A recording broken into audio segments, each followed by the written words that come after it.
Are you both as excited to be here talking about being back together on screen as audiences are going to be to see you back together? Yeah, We're excited. We're really it is excited. exciting. Especially after seeing, everything come together.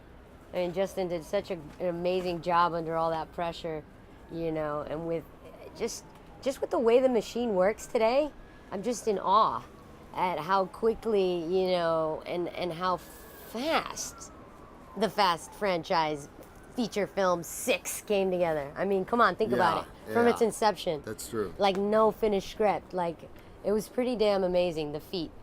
Yeah, everybody. That's some serious teamwork between, Universal, between, the One Race production team, Justin Lin, incredible. Just like... Yeah, everybody came together for this one. And I think everybody... That was good. Across the board wanted to make this the best film, which is rare. It's like every time I see a movie with Paul Walker, one of these movies, he always walks out saying the same thing. The best one's in the can, the best one's in the can. And I'm like, what kind of pressure are you putting on people, man? You expect to outdo this and tell me you're like 300 opening weekend?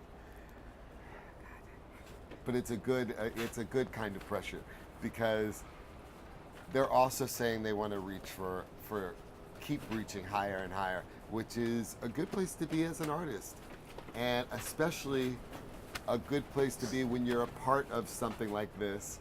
You feel a certain vested interest in it, ownership to it, all those feelings of family, and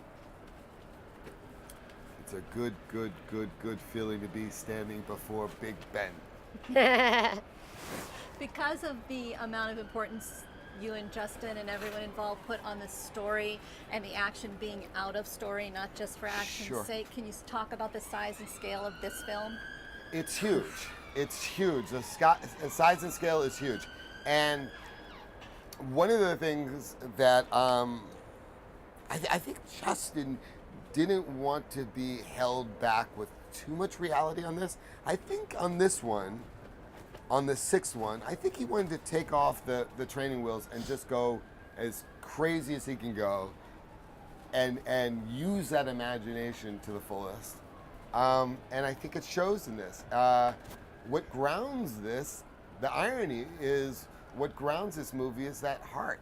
So in some ways, it's a perfect storm. We were able to do over-the-top stuff and own it. And we were able to do that because the heart in the picture is so strong and so present that it allows us to kind of have this fantasy process. The way that he took the action and made sure that even though a scene was competing on an action level, he was getting immense story out of it. Perfect example is the race around Piccadilly Circus. It's a race around Piccadilly Circus that in any other movie would be just a straightforward race / action. But that's a testament, I must cut you off, it's a testament to the teamwork, because Paul Walker came up with the fact that the cops came out behind us in that.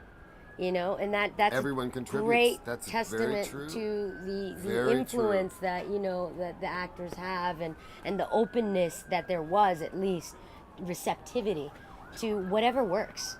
You know what I mean?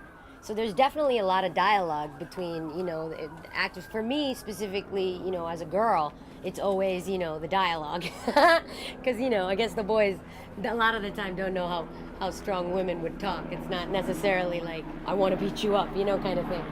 But that receptivity, that teamwork, that's what I think really brought the heart to the whole thing. Sure, it's a great.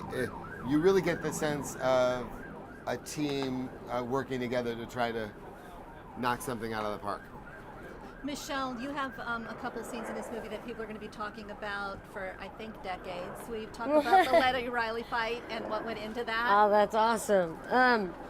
The Letty Riley fight is when I heard about the idea and I saw it on the page, I was like, whoa, I was a little bit worried, because I was like, how the hell you guys really want to rival The Rock versus Vin Diesel. I mean, we're chicks, you know, first and foremost. Secondly, you've got an MMA fighter against a Letty character who's thrown maybe one punch in the franchise. You know, so how do you go up against that monster? And when the way it was written, it was like, you know, a Terminator scene where, like, you know, there's always one character that comes out on top dominating, and in the script it was Letty, and I was like, dude, this is incredible. Like, you know, immediately the red flags came up, and I was like, we need to make this realistic. You don't know how much pressure there is to make a female fight credible. You know, I don't want it to be something fake, something that people are like, yeah, right, you know, Michelle Rodriguez against an MMA fighter. Like, I wanted that to be real. So we got together with Justin Lin and developed the skill set and the mindset behind the fight. And after working that out, where we understood that Letty was street grit, adrenaline, fight or flight versus tact, you know, and the officer's, you know, tact capabilities of fighting style, it worked like a charm. Everything else after that was piece of cake. How proud of her were you? You don't understand. Right when we came out of Fast 5 after the premiere, my twin brother, who is a trailer editor, said, we were at the premiere, he said, oh my God, that fight between you and Dwayne, that's gotta be the best fight in history. I got this great idea. And we were all kind of thinking this, but he goes, Letty should fight Eva's character. Or somebody. And we knew that the only thing we could do, because there was nowhere to go up from the Dom Hobbs fight. And the only way to stay true to our franchise is to show that we could just as easily take two female characters and deliver the same intensity. That was important.